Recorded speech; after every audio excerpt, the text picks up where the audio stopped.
الحمد لله نحمده ونستعينه ونستغفره ونؤمن به ونتوكل عليه ونعوذ بالله من شرور أنفسنا ومن سيئات أعمالنا من يهده الله فلا مضل له ومن يضلل فلا هادي له ونشهد أن لا إله إلا الله وحده لا شريك له ونشهد أن سيدنا ونبينا ومولانا محمدًا عبده ورسوله أما بعد فأعوذ بالله من الشيطان الرجيم بسم الله الرحمن الرحيم لقد رضي الله عن المؤمنين إذ يبايعونك تحت الشجرة فعلم ما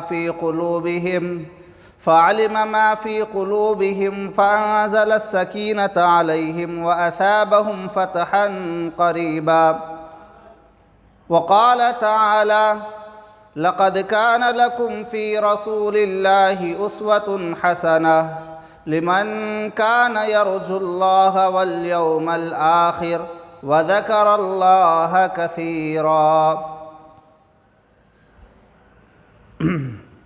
محترم و معزز سامعین،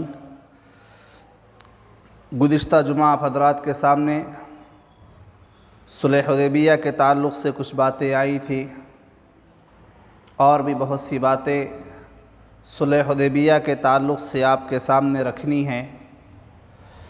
میرا مقصد جو اتنے دنوں تک غزوات اور سیرت کے مختلف پہلوؤں کو آپ حضرات کے سامنے رکھنے کا تھا، دو چیزیں سامنے تھیں۔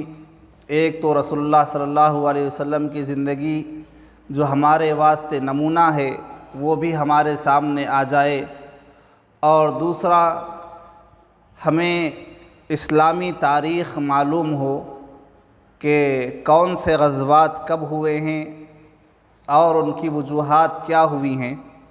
اس واسطے غزوات کا یہ سلسلہ آپ حضرات کے سامنے مستقل پیش کیا جا رہا ہے۔ گزشتہ جمعہ اسی سلسلے کی ایک کڑی صلح حدیبیہ کے تعلق سے آپ کے سامنے باتیں آئی تھی۔ رسول اللہ صلی اللہ علیہ وسلم سے مشرکین مکہ نے معاہدہ کیا اور کانٹریکٹ کیا تھا کہ جب آپ عمرے کے واسطے تشریف لائے تو یہ کہا گیا تھا کہ اس سال تو آپ عمرہ نہیں کر سکتے، آئندہ سال عمرہ کرنے کے لیے آ سکتے ہیں، اور آئندہ سال بھی جب عمرے کرنے کے واسطے آئیں گے تو اس میں بھی کچھ شرائط ہوں گی، اور وہ شرائط یہ ہوں گی کہ 3 دن تک مکے والے مکے کو خالی کر دیں گے۔ جب آپ یہاں پر آئیں گے تو مکے والے آپ کے ساتھ رہنا پسند نہیں کریں گے، اور مسلمان جو مکے میں داخل ہوں گے بغیر ہتھیار کے داخل ہوں گے، اور 3 دن تک قیام کر کے اس کے بعد میں واپس چلے جائیں گے۔ یہ تو عمرے کے شرائط تھے، لیکن دوسری طرف جو شرطیں رکھی گئی تھی وہ شرطیں ایسی تھیں کہ اگر کوئی مسلمان اسلام کا مذہب چھوڑ کر مدینے سے مکے کو آ جائے تو مکے والے اس کو واپس نہیں کریں گے، اور کوئی مکے کا رہنے والا کافر اسلام قبول کر کے مدینے کو آ جائے تو مدینے والے اس کو واپس کر دینا چاہیے۔ یہ باتیں چلتی رہیں۔ معاہدہ ہونے سے پہلے رسول اللہ صلی اللہ علیہ وسلم سے بات چیت کرنے کے واسطے 3 قسم کے لوگ آئے، اور رسول اللہ صلی اللہ علیہ وسلم نے 3 لوگوں سے الگ الگ طریقے سے بات کی ہے۔ ایک شخص آیا رسول اللہ صلی اللہ علیہ وسلم سے بات چیت کرنے کے واسطے جس کا نام بدیل ہے، تو ان کا جو طریقہ تھا آنے کا اور ان کا جو ویلکم کیا رسول اللہ صلی اللہ علیہ وسلم نے، وہ یہ کہ جب آپ کو معلوم ہوا کہ بدیل آنے والے ہیں تو رسول اللہ صلی اللہ علیہ وسلم نے صحابہ سے کہا کہ صحابہ تم لوگ جو اونٹنیاں اپنے ساتھ لے کر آئے تھے عمرے کے بعد میں ذبح کرنے کے واسطے، ان اونٹنیوں کو تم سامنے لا کر کھڑا کر دو، اور اس کو مکمل طریقے سے تیار کر دو۔ جو لیپ ہوتا ہے اونٹ کو لگانے کا، جو اس کو لگایا جاتا ہے تاکہ پہچانا جا سکے یہ عمرے کے واسطے لایا ہوا اونٹ ہے، یہاں پر اس کو کعبۃ اللہ کے پاس ذبح کیا جائے گا۔ رسول اللہ صلی اللہ علیہ وسلم نے صحابہ سے کہا کہ ان اونٹوں کو اسی طریقے سے سجاؤ کہ لوگ دیکھ کر سمجھ جائیں کہ یہ عمرہ کرنے کے واسطے آئے ہیں۔ لہذا اونٹوں کو تیار کیا گیا اور سامنے لائن بنا کر جو ہے نا رکھ دی گئی۔ یہ کیوں؟ اس واسطے کہ جو بدیل نامی شخص آنے والے تھے وہ ان جانوروں کی بہت عزت کرتے تھے جو عمرے کے واسطے لا کر ذبح کی جاتی تھی، تو ان کے واسطے ان کی طرح سے ہر ایک کے ساتھ الگ الگ انداز، ہر ایک کو ایک ترازو میں رکھ کر نہیں تولا جاتا، ہر ایک کے ساتھ اسی قسم کی گفتگو نہیں کی جاتی۔ کسی کے کچھ عہدے ہوتے ہیں، کسی کے کچھ رتبے ہوتے ہیں، سامنے والے کی حالت الگ الگ ہوتی ہے، اس کو سامنے رکھ کر بات کرنی پڑتی ہے۔ رسول اللہ صلی اللہ علیہ وسلم نے جیسے یہ کام کیا، وہ آئے اور انہوں نے دیکھا کہ ارے یہ لوگ تو عمرہ کرنے کے واسطے آئے ہیں، واپس کیسے بھیجے؟ سیدھا واپس گئے، جا کر مکے والوں سے کہا کہ نہیں وہ عمرہ کرنے کے واسطے آئے ہیں، ان کو اجازت دی جائے۔ مکے والوں نے کہا کہ ہم نہیں دیں گے، تو انہوں نے کہا کہ ٹھیک ہے، اگر نہیں دیتے تو میں تمہارے ساتھ نہیں ہوں۔ وہ راستہ چھوڑ کر چلے گئے۔ دوسرا ایک آدمی آیا، رسول اللہ صلی اللہ علیہ وسلم نے فرمایا کہ یہ آنے والا آدمی بڑا ہی فاسق آدمی ہے، اسے گفتگو کرنا بہت سوچ سمجھ کر بات کرنی ہے، بہت ہی فاسق، بہت ہی شریر آدمی ہے۔ وہ آدمی آیا، رسول اللہ صلی اللہ علیہ وسلم نے اس سے گفتگو کی، بات نہیں بنی، کانٹریکٹ نہیں بنا۔ میں کانٹریکٹ بننے سے پہلے کی بات پھر دوبارہ عرض کر رہا ہوں آپ کے سامنے۔ وہ چلا گیا، تو اس کے بعد میں پھر حضرت سہیل رضی اللہ تعالیٰ عنہ آئے، جو اب تک تو مسلمان نہیں ہوئے تھے، بعد میں مسلمان ہوئے۔ جیسے ہی رسول اللہ صلی اللہ علیہ وسلم نے ان کو دیکھا تو فرمایا کہ اب معاملہ حل ہو گیا۔ آنے والے آدمی کو دیکھ کر کہا کہ یہ جب آ گئے ہیں تو اب بات جو ہے نا مکمل طریقے سے حل ہو جائے گی۔ تو اسی درمیان میں دوسرے لوگ بھی سمجھانے کے واسطے آتے رہے۔ حضرت عروہ ابن مسعود ثقفی رضی اللہ تعالیٰ عنہ آئے رسول اللہ صلی اللہ علیہ وسلم سے ملاقات کرنے کے واسطے۔ انہوں نے آ کر دیکھا، جیسے ہی رسول اللہ صلی اللہ علیہ وسلم کی مجلس میں آئے، وہ دیکھ کر حیران رہ گئے کہ صحابہ رسول اللہ صلی اللہ علیہ وسلم سے کیسی محبت کرتے ہیں، کیسی تعظیم کرتے ہیں، کیسی عظمت کرتے ہیں۔ وہ دیکھ کر حیران رہ گئے، کوئی بات چیت نہیں کی، واپس گئے اور واپس جانے کے بعد میں لوگوں کو سمجھایا، اے لوگوں، اے مکے والوں، تم محمد کو اور ان کے ساتھیوں کو چھوڑ دو، جس کام سے آئے ہیں آ کر کے جانے دو۔ مکے والوں نے کہا کہ عروہ، ہم تو تمہیں بات کرنے کے واسطے بھیجے تھے، ہم تو تم کو اس واسطے بھیجے تھے تاکہ تم ان کو سمجھا بجھا کر واپس بھیج دو، اور تم آ کر ہم سے یہ کہتے ہو کہ ہم ان کو عمرہ کرنے دے دیں، ان کا راستہ چھوڑ دیں۔ تو عروہ ابن مسعود ثقفی نے، جو ابھی تک مسلمان نہیں ہوئے تھے، بعد میں مسلمان ہوئے، انہوں نے جو الفاظ کہے، حدیث کی کتابوں میں ان الفاظ کو نقل کیا گیا۔ وہ فرماتے ہیں کہ لوگوں، خدا کی قسم، میں ایران کے بادشاہوں سے ملا ہوں، میں فارس کے بادشاہوں سے ملا ہوں، میں روم کے بادشاہوں سے ملا ہوں، میں نے دنیا کے بڑے بڑے بادشاہوں سے ملاقات کی ہے۔ خدا کی قسم، محمد اور ان کے ماننے والوں کی بات ہی الگ ہے۔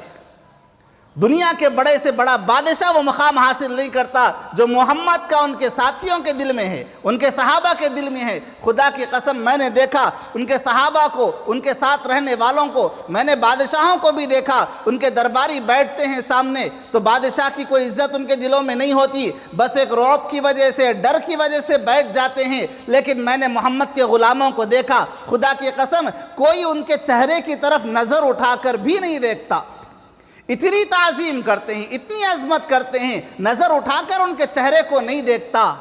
ہر ایک انتظار میں ہوتا ہے کہ کب نبی کی زبان سے کوئی لفظ نکلے اور اس کو پورا کر دیا جائے، کوئی حکم نکلے اور اس کو پورا کر دیا جائے۔ کہا کہ لوگوں، میں نے یہاں تک دیکھا محمد اگر وضو کرنے بیٹھ جاتے ہیں تو ان کے وضو کرنے کے بعد میں جو پانی گرتا ہے اس پانی کو اپنے ہاتھوں میں لینے کے واسطے صحابہ دوڑتے ہیں۔ اور یہ کچھ نہیں ہے، میں نے اس سے آگے بڑھ کر دیکھا کہ محمد اگر تھوک بھی دیتے ہیں تو صحابہ اس کو اپنے ہاتھوں پر لے کر اپنے چہروں پر مل لیتے ہیں۔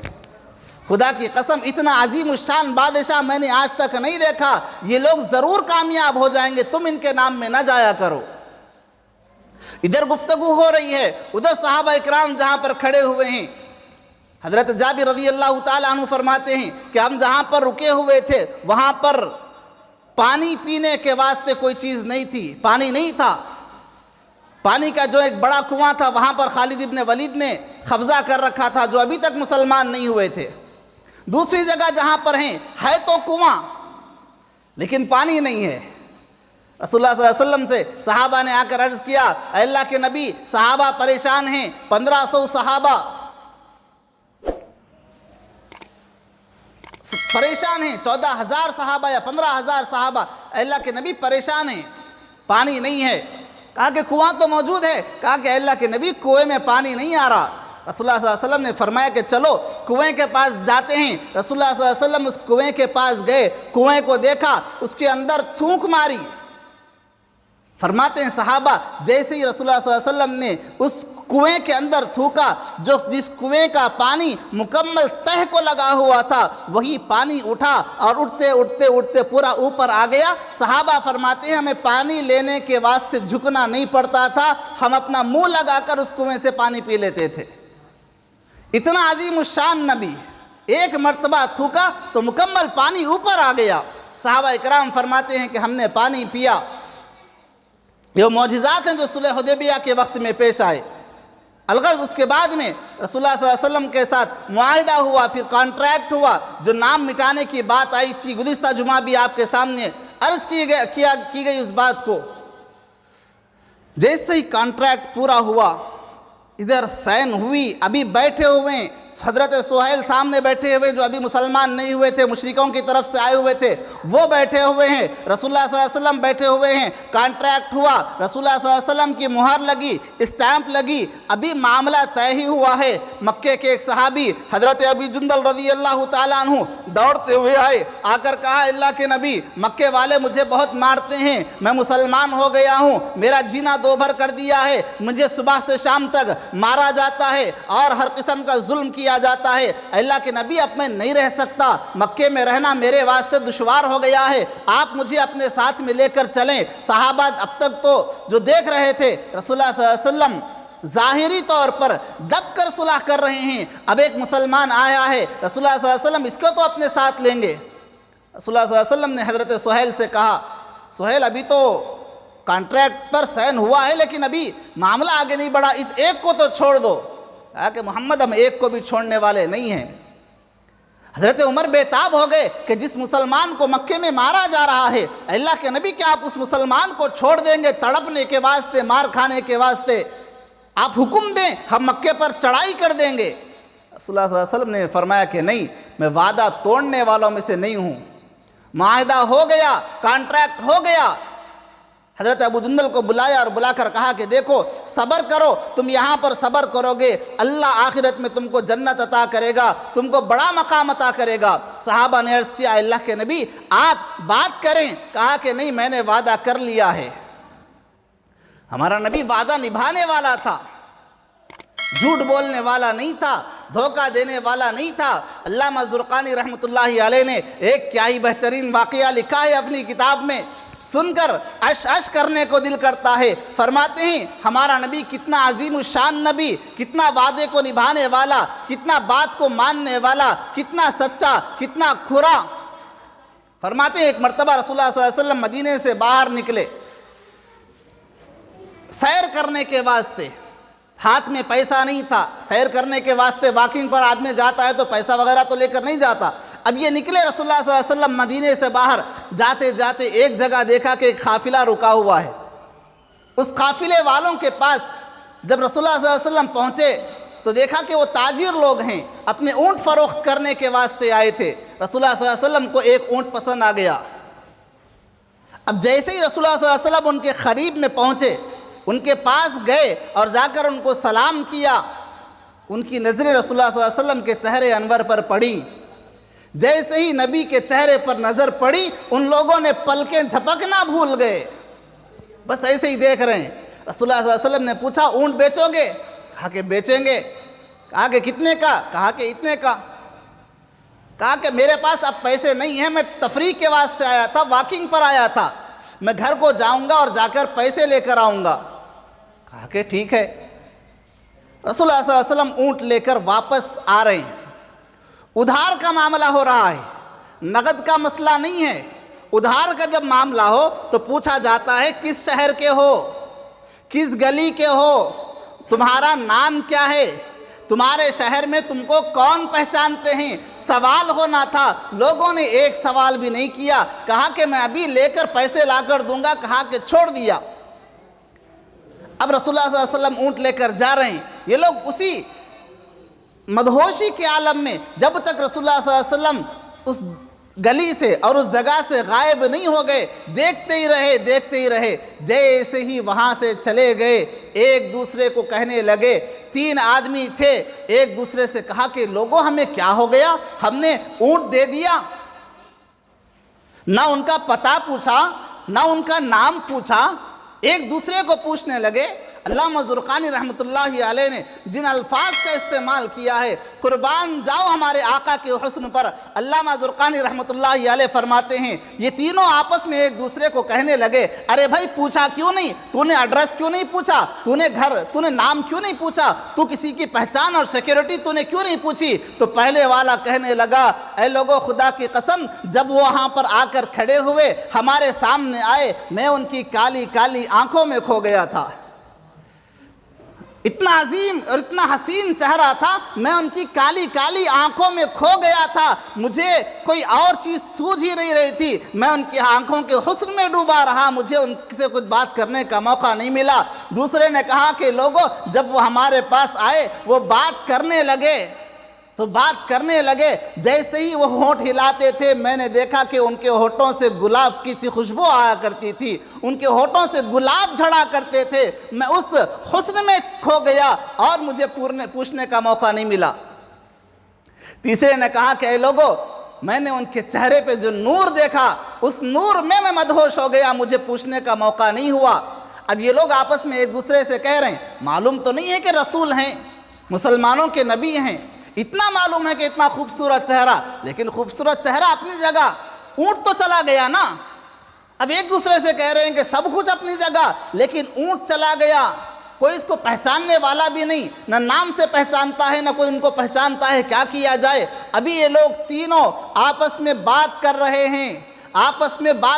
ہیں، اندر سے ان کی بیوی، ان تینوں میں آدمیوں میں سے ایک کی بیوی نے اندر سے پکار کر کہا، اے لوگو پریشان مت ہونا، تمہارا مال کہیں نہیں جائے گا۔ یہ لوگ اچھا، ان لوگوں نے پوچھا کہ اچھا تم پہچانتی ہو کیا ان کو؟ کہا کہ نہیں، خدا کی قسم میں بھی نہیں پہچانتی، لیکن جس کا چہرہ اتنا حسین ہو وہ آدمی کبھی کسی کو دھوکہ نہیں دے سکتا۔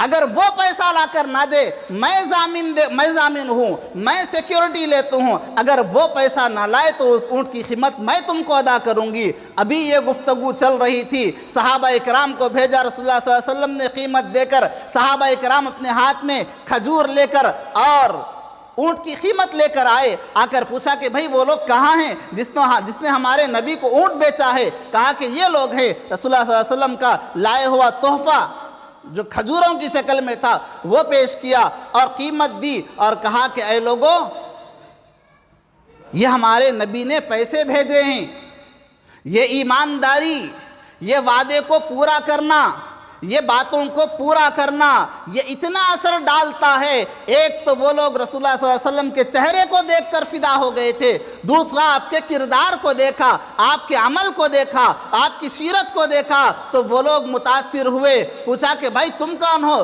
اور وہ کون تھے؟ کہا کہ وہ ہمارے نبی ہیں جناب محمد رسول اللہ صلی اللہ علیہ وسلم، اور ہم نے ان پر اسلام لایا ہے، ہم نے ان پر ایمان لایا ہے، ان کو اپنا نبی مانا ہے اور ہم مسلمان ہو گئے ہیں، وہ ہمارے نبی ہیں۔ تم نے ہمارے نبی کو جو اونٹ بیچا ہے، اس اونٹ کے پیسے لے کر ہم تمہارے پاس آئے ہیں۔ انہوں نے کہا کہ اے لوگوں، ہم نے اونٹ بیچا نہیں بلکہ ہم خود بک چکے ہیں، تمہارے نبی کے ہاتھوں پر ہم خود بک چکے ہیں۔ کہا کہ پہلے اونٹ کی قیمت بعد میں لیں گے، پہلے اپنے نبی کے قدموں میں ہمیں لے جاؤ، ہمیں اسلام قبول کرنا ہے۔ یہ ہمارے نبی کا وعدہ تھا، ہمارا نبی وعدوں کو توڑنے والا نہیں تھا، وعدوں کو پورا کرنے والا تھا۔ وعدوں کو توڑنے والا منافق ہوتا ہے، رسول اللہ صلی اللہ علیہ وسلم نے ارشاد فرمایا۔ اس کے بعد میں کانٹریکٹ جو ہوا، بات چل رہی تھی، رسول اللہ صلی اللہ علیہ وسلم واپس آئے، مکے سے مدینہ کو آئے۔ ایک اور صحابی حضرت ابو بصیر رضی اللہ تعالیٰ عنہ، وہ بھی پھر مکے سے بھاگ کر مدینے کو آئے، مسلمان تھے پہلے سے ہی۔ رسول اللہ صلی اللہ علیہ وسلم نے کہا کہ نہیں کانٹریکٹ ہو گیا ہے، واپس چلے جاؤ۔ اب انہوں نے دیکھا کہ اگر مدینے میں تو رہنے کی اجازت نہیں مل رہی، مکے کو اگر گیا تو مکے والے پھر مجھے اسلام کے چھوڑنے پر مجبور کہیں گے، لہذا مدینے میں تو نہیں رہ سکتا، لیکن کروں گا کیا؟ مکے کو بھی نہیں جاؤں گا۔ ایک راستہ، ایک گھاٹی تھی، وہاں پر ایک پہاڑ تھا جہاں پر یہ جا کر کھڑے ہو گئے اور وہیں پر رہنے لگے، اور پھر اس کے بعد میں ایک سلسلہ شروع ہوا۔ جو مسلمان ہوتا مدینے کو تو نہیں آ سکتا تھا، کانٹریکٹ میں یہ لکھا ہوا تھا کہ مدینے کو نہیں آنا، کسی اور طرف تو جا سکتے تھے۔ جو لوگ مسلمان ہوتے تھے وہ سیدھا پہنچتے تھے، کہاں پر؟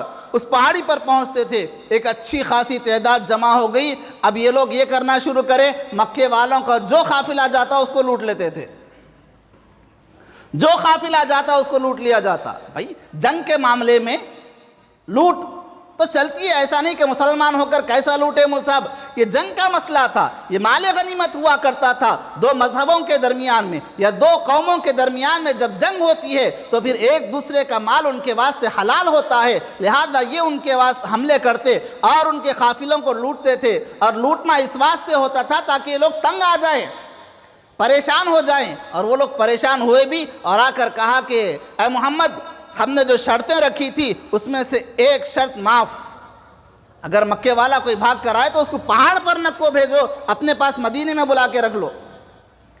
اس کے بعد میں پھر جو صحابہ مسلمان ہو کر آئے مکے میں رہنے لگے۔ اب آئے میں آپ کو وہ چیز بتلانا چاہتا ہوں جو گزشتہ جمعہ میں نے عرض کی تھی کہ حدیبیہ کے وقت میں جو رسول اللہ صلی اللہ علیہ وسلم نے دب کر صلح کی تھی، ظاہری طور پر دب کر صلح کی تھی، صحابہ اکرام پریشان تھے، حضرت عمر بے چین تھے، ادھر سے ادھر جاتے تھے، ایک جگہ ان کو سکون نہیں ملتا تھا کہ اتنا دب کر صلح کرنے کی کیا ضرورت ہے۔ اللہ نے اسی حالت میں سورہ نازل کیا تھا، اِنَّا فَتَحْنَا لَكَ فَتْحًا مُبِينًا، اے میرے نبی ہم آپ کو کھلی ہوئی فتح عطا کر دیے، آپ کو کامیابی ملی، جیت آپ کو ملی، ون آپ کا ہوا، حالانکہ دب کر رہے ہیں صلح۔ حضرت ابوبکر صدیق فرماتے ہیں اس کے بعد میں جو فتح مکہ ہوا، مکہ کو فتح کیا گیا شہر کو، حضرت ابوبکر صدیق فرماتے ہیں لوگ فتح مکہ کو کامیابی سمجھتے ہیں، فتح مکہ کو ون سمجھتے ہیں، حالانکہ ہمارے پاس فتح مکہ ون نہیں تھا، حدیبیہ کی وہ صلح جو کانٹریکٹ ہوا تھا وہ اصل میں کامیابی تھی۔ ہوا کیا کہ 2 سال تک کے واسطے کانٹریکٹ بنا، اس کانٹریکٹ پر عمل ہوا کہ تمہاری طرف سے جنگ نہیں کی جائے گی، ہماری طرف سے بھی جنگ نہیں کی جائے گی۔ جب سے ہجرت کر کے گئے، پہلی ہجری میں جنگ، دوسری ہجری میں جنگ، تیسری ہجری میں جنگ، چوتھی ہجری میں جنگ، 5ویں ہجری میں جنگ، کچھ نہ کچھ معاملات آ رہے تھے۔ سن 6 ہجری میں جب صلح حدیبیہ ہوا، مکے اور مدینے والوں کے درمیان میں 2 سال کے واسطے جنگ بند ہوئی، تو پھر رسول اللہ صلی اللہ علیہ وسلم کو موقع ملا اپنے کام کو پھیلانے کے واسطے۔ آپ نے ایران کو خط لکھے، آپ نے فارس کو خط لکھے، آپ نے نجاشی کو خط لکھا جنہوں نے اسلام قبول کیا، آپ نے دوسرے ملکوں کو خط لکھا۔ یہ 2 سال کا جو ٹائم 6 سال 6 ہجری سے لے کر 8 ہجری تک کا ہے، یہ مصلحت تھی اللہ کی طرف سے کہ اگر یہ صلح ہو جائے، 2 سال تک لڑائی بند ہو جائے تو پھر مسلمانوں کو اپنا دین پھیلانے کا موقع ملے گا، نبی کو اپنی بات پھیلانے کا موقع ملے گا۔ لہذا 2 سال میں اتنے لوگوں نے اسلام قبول کیا ہے کہ تاریخ میں پھر اس کی مثال نہیں ملتی۔ 2 سال کے بعد میں رسول اللہ صلی اللہ علیہ وسلم کی حالت ایسی ہو گئی کہ آپ مکے پر فاتح بن کر گئے ہیں۔ یہ مصلحت تھی، یہ اللہ کی مصلحتیں ہوتی ہیں۔ جیسا کہ گزشتہ جمعہ میں نے عرض کیا تھا کہ بعض چیزیں ہمیں سمجھ میں نہیں آتی، اللہ کے پاس بھی مصلحتیں ہوتی ہیں، انسانوں کے پاس بھی مصلحتیں ہوتی ہیں۔ جو ان 2 چیزوں کو سمجھ جائے، جو اللہ کی مصلحتوں کو سمجھ جاتا ہے وہ اللہ سے کی ناشکری نہیں کرتا، جو انسانوں کی مصلحتوں کو سمجھ جاتا ہے وہ رشتہ داریوں میں ناراضگیاں نہیں لایا کرتا۔ کسی کا میرے ساتھ کوئی معاملہ ہے، سامنے والے مجھ سے کوئی وعدہ کیے، اس وعدے کو پورا نہیں کر سکے کسی وجہ سے، تو ناراضگی نہیں، ان کی کچھ مصلحتیں ہو سکتی ہیں۔ کسی پر خواہ مخواہ کے اندیشے لگا لینا، ہمارے پاس کئی رشتے اسی وجہ سے ٹوٹ رہے ہیں۔ بھائی کی بچی تھی، میں نے نکاح کے واسطے پوچھا میرے بیٹے کے ساتھ تمہاری بچی کا نکاح کرو، بھائی نے دینے سے انکار کر دیا، رشتہ ٹوٹ گیا۔ بھئی اس کی مصلحتیں، اس کے خاندان کی مصلحتیں وہ بہتر جانتا ہے، یہ نہیں کہ آپ کا بچہ خراب ہے۔ کتنے رشتے آج ٹوٹے ہوئے ہیں، مصلحتوں کو نہیں سمجھنے کی وجہ سے، حالات کو نہیں سمجھنے کی وجہ سے، انسانوں کو نہیں سمجھنے کی وجہ سے، رشتوں کو نہیں سمجھنے کی وجہ سے بعض چیزیں ایسی ہوتی ہیں جو ہمیں کچھ اور نظر آتی ہیں لیکن حقیقت میں وہ کچھ اور ہوتی ہیں۔ ایک واقعہ آپ کے سامنے رکھ کر میں اپنی بات کو ختم کروں، چاہے اس کو واقعہ کہیں چاہے کہانی کہیں، لیکن بڑی عبرتناک کہانی میں نے پڑھی۔ ایک جہاز، پانی کا جو جہاز ہوتا ہے اس کا کپتان، پانی کی جو بڑی کشتی ہوتی ہے اس کا کپتان جہاز لے کر جا رہا تھا، پانی کی بڑی کشتی لے کر جا رہا تھا، اندر بیٹھ کر وہ کشتی چلا رہا ہے، اوپر چھت ہے، اچانک بڑا جہاز ٹوٹ گیا۔ ہو سکتا ہے کہ واقعہ ہو یا پھر کہانی ہو، لیکن بڑی عبرتناک ہے۔ تو اچانک جہاز ٹوٹ گیا، پورا جہاز ڈوب کر تباہ ہو گیا۔ اس کو لے جا کر اس کا انٹرویو کیا گیا، اس سے پوچھا گیا کہ بھئی آخر جہاز کے ڈوبنے کی وجہ کیا ہوئی؟ تو اس نے کہا کہ میں نے دیکھا جب میں جہاز چلا رہا ہوں، جب میں کشتی چلا رہا ہوں پانی کی، اس کو بھی جہاز کہا جاتا ہے، میں جہاز جب چلا رہا ہوں پانی میں، کشتی چلا رہا ہوں، اچانک میں نے دیکھا کہ آسمان سے اچانک پانی گرا، بارش کا پانی نہیں، جس طریقے سے گھڑے میں سے پانی انڈیل دیا جائے تو جس طریقے سے ایک ساتھ پانی گرتا ہے، وہ کہتا ہے کہ اچانک پانی کا ایک پرنالہ میرے جہاز پر گرا اور اس پانی کے پرنالے میں سے ایک بھینس بھی گری، جس کی وجہ سے کشتی ٹوٹ گئی۔ آسمان سے پرنالہ آیا، اس پرنالے میں سے پانی گرا اور اسی میں سے ایک بھینس بھی گری، جس کی وجہ سے کشتی ٹوٹ گئی۔ لوگوں نے کہا کہ یہ پاگل ہو گیا، آسمان سے پرنالہ کیسے؟ بارش کی چھینٹیں ہوتی ہیں، بارش کی بوند گرتی ہے۔ پھر اس کو دوسری جگہ لے گیا، کیس ہوا اس کے اوپر، ہر ایک سے یہ کہتا کہ نہیں بھائی آسمان سے پانی کا ایک پرنالہ گرا، ایک بھینس بھی اس کے ساتھ میں گری، جس کی وجہ سے میری کشتی ٹوٹ گئی۔ لوگ سمجھنے لگے کہ یہ تو پاگل ہو گیا ہے، اس کو لے جا کر پاگل خانے میں شریک کیا گیا۔ اسی پاگل خانے میں رہتے ہوئے وہ بار بار لوگوں سے کہتا تھا کہ اے لوگوں میرا یقین کرو، میں جھوٹ نہیں کہہ رہا، آسمان سے پانی کا پرنالہ گرا، ایک اس کے اندر سے جو ہے نا بھینس گری، جس کی وجہ سے کشتی ٹوٹ گئی۔ لوگ اس کی بات کو یقین نہیں کر رہے تھے، آخر میں ہوتے ہوتے وہ اسی پاگل خانے میں مر گیا۔ اس کے مرنے کے بعد میں چند دن کے بعد میں اخبار میں ایک اور آدمی کا انٹرویو آیا، اس نے کہا کہ میرے ساتھ ایک بڑا عجیب معاملہ ہوا۔ یہ افریقہ کے جنگلوں کے پاس کا واقعہ میں آپ کو سنا رہا ہوں۔ وہ کہتا ہے کہ جنگل میں آگ لگی تھی اور مجھے حکم دیا گیا تھا کہ اس سمندر سے جا کر میں پانی نکالوں، اس ندی سے جا کر میں پانی نکالوں، اپنے جہاز میں پانی بھروں اور بھر کر لے جا کر اس آگ میں، اس جنگل میں میں پانی ڈالوں۔ کہتا ہے کہ میں گیا، پانی میں نے سمندر سے پانی اٹھایا جہاز کے ذریعے سے، اور جب اوپر گیا تو میں نے دیکھا کہ میرا جو جہاز ہے ہوا میں اڑنے والا وہ ان بیلنس ہو رہا ہے۔ میں نے محسوس کیا کہ شاید کوئی چیز میرے جہاز کے اندر پھنس گئی ہے۔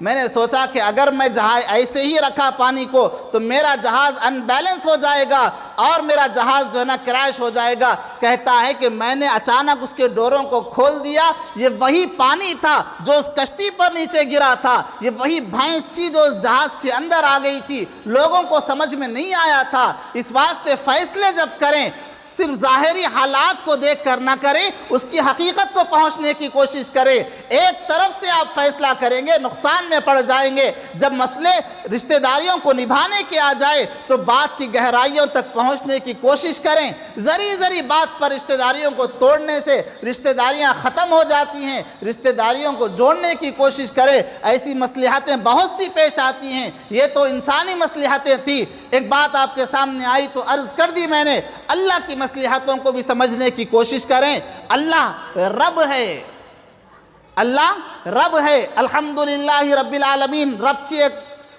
معنی آپ کے سامنے رکھ کر اپنی بات کو ختم کروں۔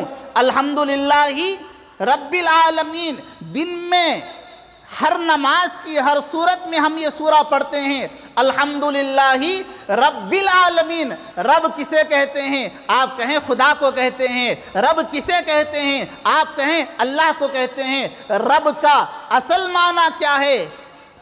آپ قرآن کا اردو ترجمہ اٹھا کر دیکھیں تو آپ کو ملے گا پالنے والا، لیکن اگر اس کی گہرائیوں میں جا کر آپ جب آگے پڑھیں گے آپ کو پتا چلے گا رب کسے کہتے ہیں۔ رب وہ ہوتا ہے جو بندے کو اس کی ضرورت کے مطابق چیز دے۔ بندہ جو مانگے وہ دینے والا رب نہیں ہوتا۔ رب وہ ہوتا ہے جو بندے کی ضرورت کے مطابق دے۔